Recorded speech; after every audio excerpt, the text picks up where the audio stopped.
Insecurities. We all have them. Whether or not it's something physical that you're insecure about, like your height, your weight, maybe the fact that you got pointy little ears. This guy. Or maybe your insecurities stem from a lack of financial resources. You might not have the nicest car. Maybe your clothes aren't exactly as nice as your buddies. But regardless of what you're insecure about, nothing can kill a potentially great situation like relationship insecurity. So today I thought I'd go over 10 tips for overcoming relationship insecurity. Tip number 1, don't judge your current relationship based on your previous relationships, right? Because here's the deal. Just because your past girlfriend, boyfriend, whatever you're into, cheated on you, right, doesn't mean that the current one is cheating on you. And nothing is going to potentially kill a relationship like making the current girlfriend, boyfriend, whatever you're into, pay for the deeds of your past boyfriend, girlfriend, or whatever you're into. The beautiful thing about new relationships is that you get to start fresh. It's like a relationship do-over, so don't F this one up. Tip number 2, don't confuse imagination with reality,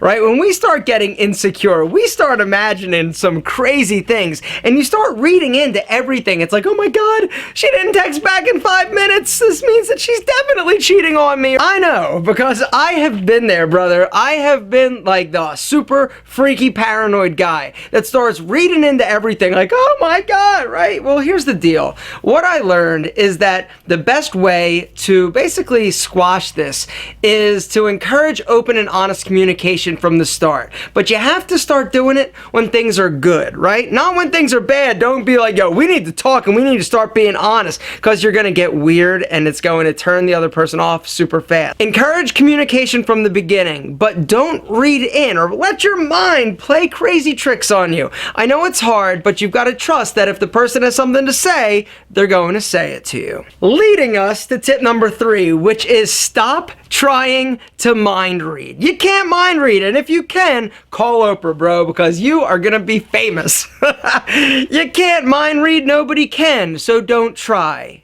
Ask. But tip number 4 is once you ask, don't keep asking.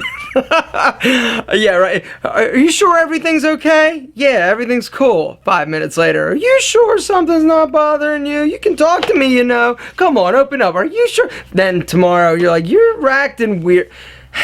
Once you're there, the relationship's over, dude, because there is nothing that's going to destroy a potentially good thing like your persistent pestering. If you ask, they say it's cool, you've got to trust them that it is actually good. What am I doing?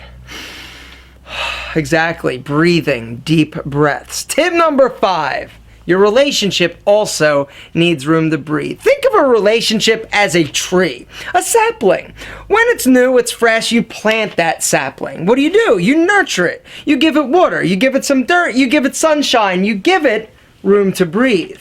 If you are constantly standing over top of that tree waiting and be like, come on, grow, little tree.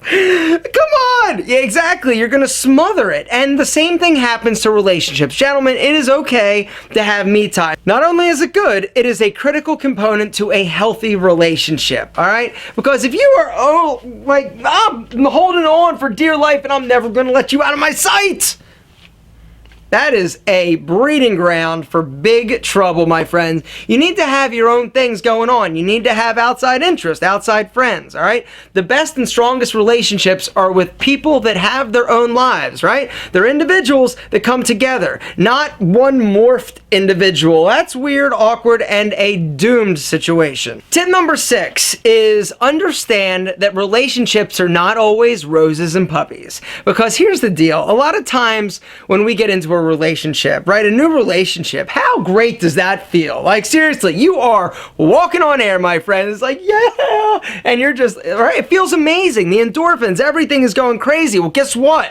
That never lasts. It can't last. We cannot, and we're not designed to maintain that level of emotional endorphin releasing intensity. All right? Your relationship is going to go, it's going to ebb, it's going to flow, it's going to have highs, it's going to have lows, it's going to have, all right. The idea is that you don't just bail at the first time of trouble, all right? Focus on the good, focus on the positive, all right? If it's a lasting relationship and something that is supposed to be, then it's okay, all right? Don't just freak out. Just keep nurturing, keep working, and eventually it'll work itself out if it's supposed to. Tip number 7, I'm going to slow it down, right? Because a lot of you need to hear me when I say this. Do not snoop. All right, do not steal their phone or look through their phone, look through text messages.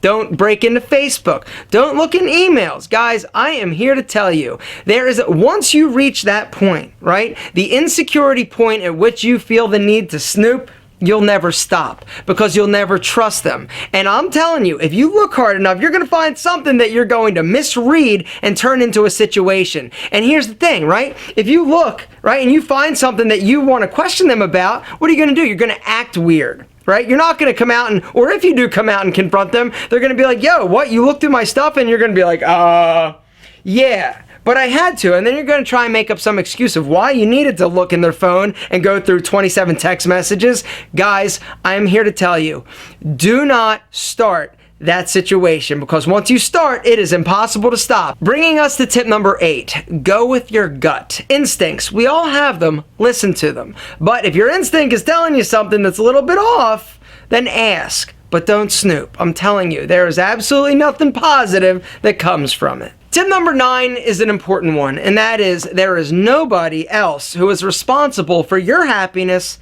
except you, and vice versa. You're not responsible for anybody else's happiness except yours. And tip number 10, remember that relationships are supposed to feel good. And you're supposed to feel better being with this person.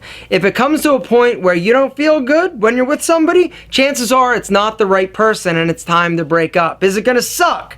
Absolutely. Is it going to be devastating and hurt for a while? You betcha. But if you missed the video that I did talking about how to break up like a man, there's a link down in the description. Insecurities, we all have them. But managing them and knowing how to handle them when it comes to a relationship is a key component to you having a happy, healthy, and successful relationship. Gentlemen, you deserve the best, so go out and get it.